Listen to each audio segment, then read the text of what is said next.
let's let it rip. Good morning, everybody. It is Monday, March 9th at 11 Eastern, an hour ahead of time because of daylight savings. We remind everybody to check your responsible persons, just like you check your smoke detector batteries when the clocks change. We like to check responsible people. And I just saw a notification to that effect from our system.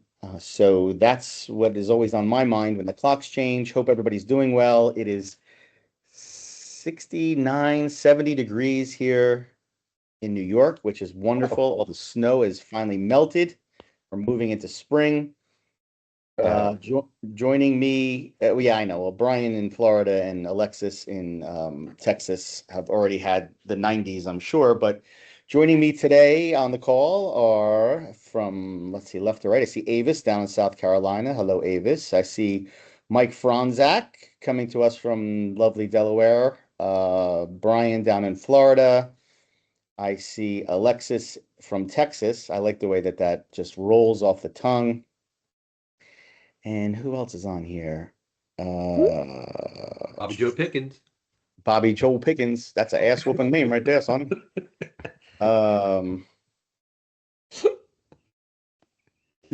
Bouchard is not here.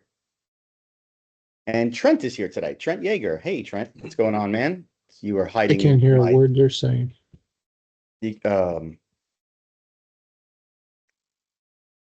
everybody.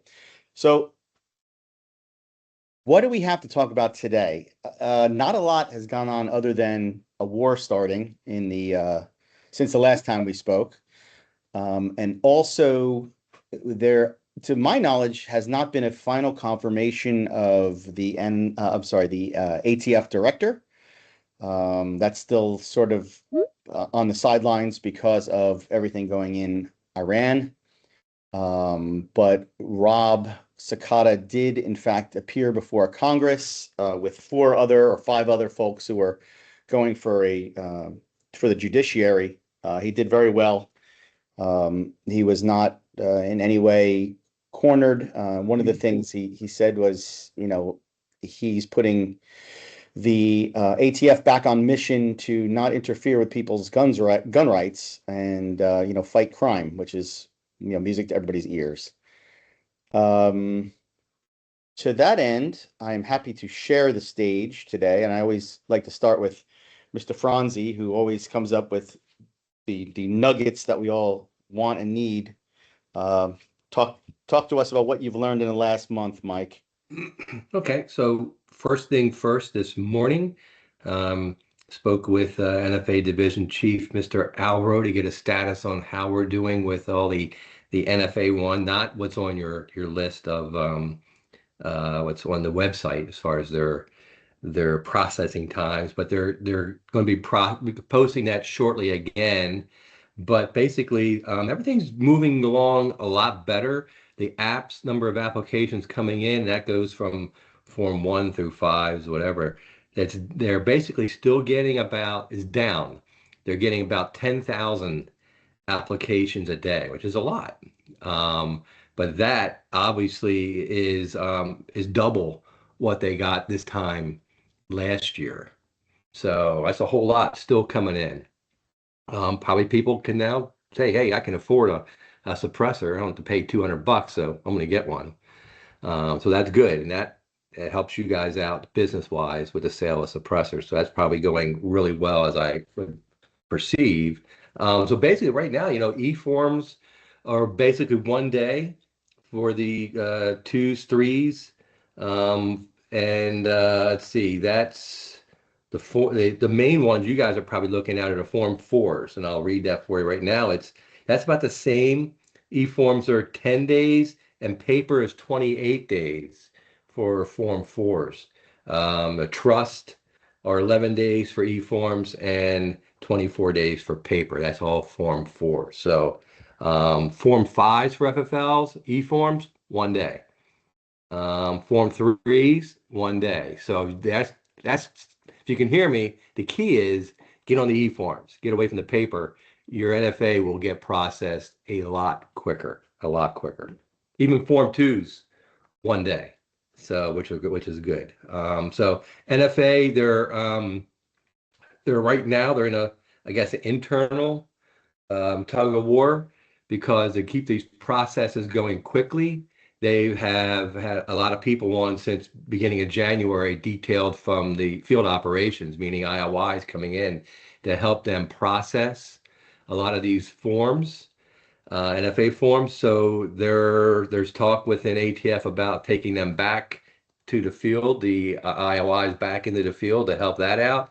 So there's a tug of war going. We need them, but we need them too. So we'll see who wins out. But right now, I'd say they're probably going to stay within NFA because they'll feel the political heat that's more important right now than inspecting the FFLs in the field. They want these Form 4s processed and everything else processed quicker. So, or you may have a little bit less coming going back to the field. So they'll still be there to help process, especially with the number of apps going down. But we'll see how that goes for the next quarter because we're going to be approaching second quarter of this calendar year. So we'll see how they if the sales of suppressors continue to that, and that's what's driving up the number of background checks for the sales of Form 4. So that's the main one. I haven't heard anything. We haven't heard anything else yet from our favorite congressman in Georgia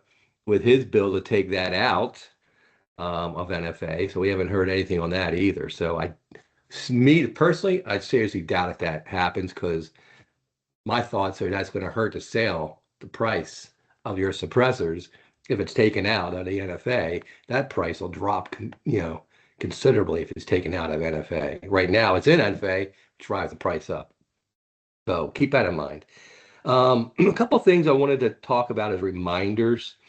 Remember, things that I see coming up. Remember, if a multiple sale happens on a Saturday or Sunday, you can't wait to send that multiple sale form into ATF on Monday. It's the day that the multiple sale occurred is when you have to process that form. So keep that in mind. Also, non-immigrant aliens who are buying a firearm.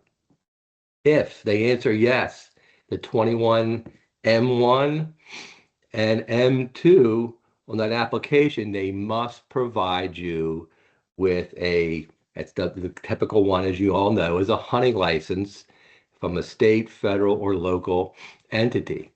So that you must have that hunting license, and that must be attached to that 4473.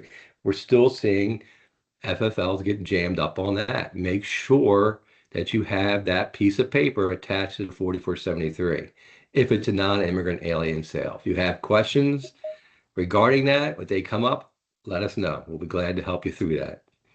Another one I want to bring up is, let's see what my note says here. Bryan likes this one a lot. So when you have an IOI who comes to your business to do an inspection, and they're telling you something that doesn't seem right, you're like, I don't know if that's correct. I don't know if that's right at all. It seems kind of murky to me. What should you do? Ask them the simple question, Bryan, that I always say to ask them. Show me in the regulations a ruling or an open letter off FFLs where it states what you're telling me I need to do. Tell them to show it. Just like show me the money, show me the law and regulation that tells me I have to keep the record this way or delete something or add something. If they start fumbling around, that probably means that's just their opinion, not ATF's opinion, or not a regulation. What was the squirrely one we saw this week?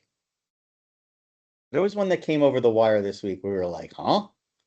I think it had to do with electronic record, with having the two addresses in there. And ATF the guy didn't like it, so he wanted to put he wanted to amend the 4473 to put one of the addresses in block 32. I said, no. Right. In the block saved for block the 32. Yeah, the transferor, the seller. Right. We were like, what? Yeah. So, like I told them, I said the same thing. Tell the guy to show you where it states that you should be doing this in the regulations. So, Haven't heard back on that one, so maybe that was good. But that's just one thing, though. And that's your right. You can say that. They should know if they're telling you something that you don't think is right or it's wrong, you have that right to ask that question. Show me in the regulations where it states that. Um, that's my advice to everybody constantly if you don't believe something's accurate as to what they're saying. Um, Last item I want to bring up is it's a very important item, I think, because it affects multiple states out there. I don't know how many states it is, but there's was a recent ruling last week in the District Court of Appeals in D.C. The Benson versus United States. The D.C.'s District of Columbia's ban on magazines holding more than 10 rounds of ammo was ruled unconstitutional because it violates the Second Amendment. And that's huge. Like I said, you got multiple states who have that ban on 10 rounds or more of ammunition. So that ruling could come back to those other states. Now you may see some states, go back and try to appeal that situation there based on this DC Court of Appeals ruling here. It's kind of interesting. So how they say it violates the Second Amendment right. So just keep that in mind if you're in one of those other states that have that ban. I think Delaware is one of them. Maryland's another one. New Probably York, New York. Yeah. definitely. New Jersey. California. So all of those states like that, I'm sure, have those types of bans. So keep that in mind there. So we'll see what happens in those states in the future. That's it for me today. It's been pretty quiet this month. Thank you, sir. I can pivot over to Alexis, our lovely Director of Operations. How are you today down there in Texas, Alexis? What's going on? Busy day here down in Texas, I'm sure, for a Monday. We're just wrapping up some midterm primaries, and so things are looking good around here for that. Couple of things on my list are, first of all, anybody in Washington State, your trace request report, the first one ever, is due on the 15th of March. So again, if the 15th is on a weekend, which I believe it's a Sunday, it will be due that Monday. However, there is a portal, etc. for that. I anticipate, because it's the first time this has ever been done, definitely give yourself a little time. You never know if their system can support it or if there will be something, often confusing. So definitely due on the 16th. The other thing I will say is anyone with a manufacturing license, a 7 or a 10, your AFMER is due by April the 1st. Again, doesn't matter whether you manufactured anything or not, you still have to submit the report. So that's right around the corner as well. If you have any questions, need help with that, reach out, put in a ticket. We can help you walk through it. And as a reminder, as this year's getting rolling, there are ways you need to track that information if you're manufacturing to properly report back. Again, what you report on the AFMER isn't exactly the same as what you're going to report for your excise taxes to TTB. So again, got some confusion, need some clarification, please reach out. The other thing, just going off of what Mike said, non-immigrant alien sales, we see it trip people up all the time, especially if it's not something you do regularly. We have an infographic in our website that tells you exactly how to walk through it. Lots of tips and tricks there. Please, log in, take a look at that, print it out, post it if you need it. And always just submit a ticket, give us a call. We'll help you out with that. Same thing with responsible persons. 'Tis that time of year. If you don't know who your responsible persons are, you can reach out to the Federal Firearms Licensing Center, tongue twister for me, and get that information. It's no problem. We can help you with that as well. Always want more than one responsible person on a license. So it's always important. There's lots of reasons for that. We'll be able to talk you through who your best options are and given your specific environment. So, and the last thing I have, I swear, Chris, is that,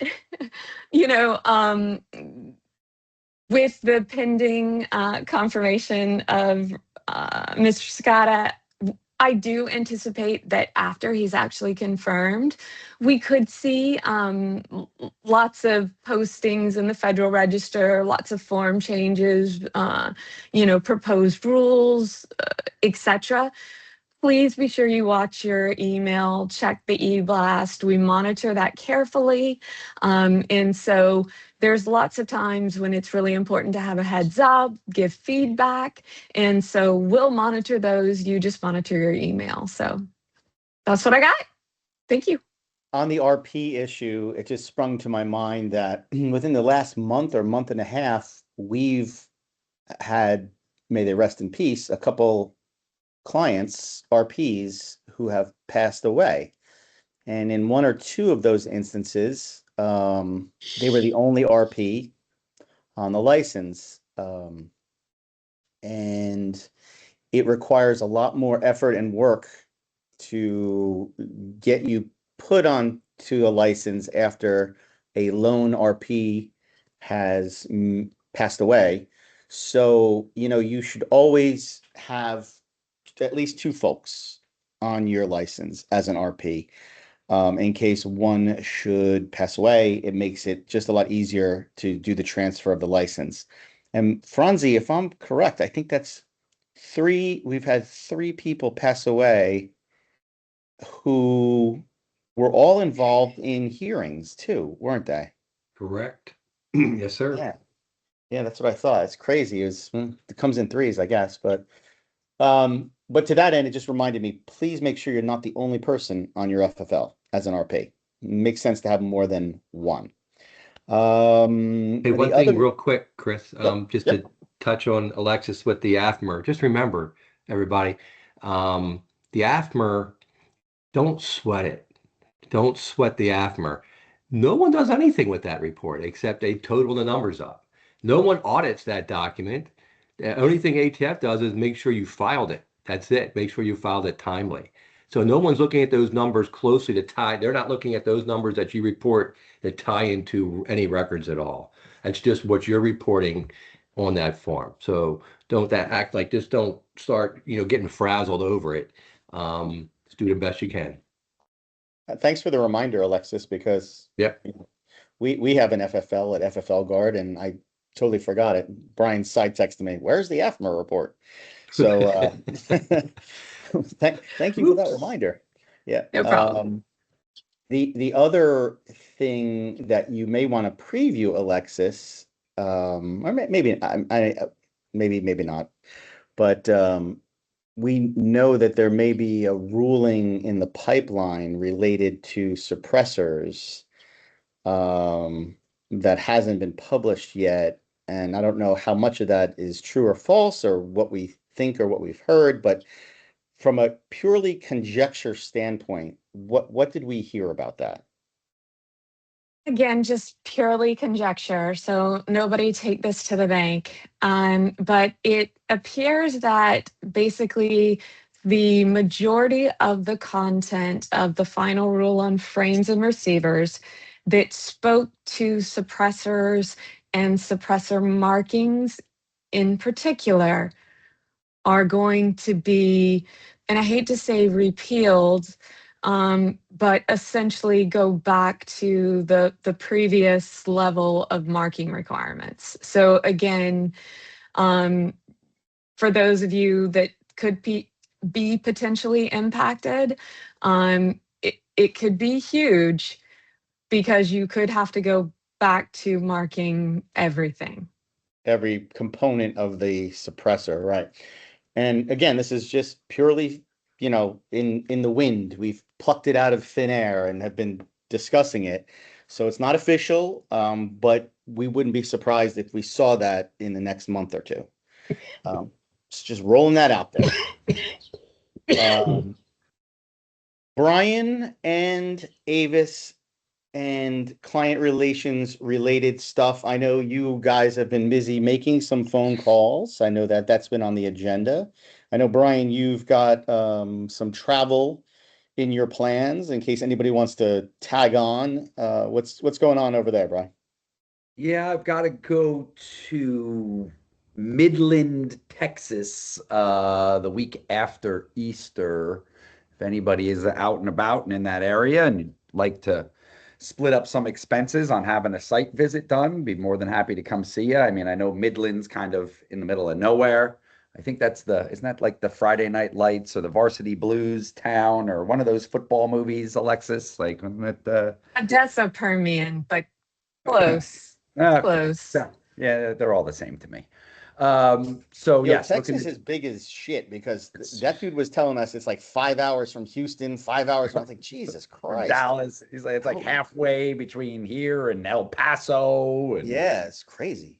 like, all right. So, the oil rigs are where I'm going to. I'll be landman for a couple days. So inspections have been up. Again, I know I report about it every month. It seems like I feel like the Charlotte Field Division is on fire, right, Mike? Like North Carolina, South Carolina seems to be getting inspected. Things have been going well. Inspectors have been, rather friendly, but as Mike reported earlier, they still think they know everything when they don't. So always remember to ask them where they're coming up with their ideas from. You want to see it in writing. Other than that, the help desk, has been flowing along. Thank you all for using it. We've been getting back nice and quick lately. Mike and Alexis and I and Avis. I mean, we are all over the help desk every day. So thank you guys for using that. Notice he doesn't say me because I'm always the one that's clogging up the street. Right. You gotta answer a question, Chris.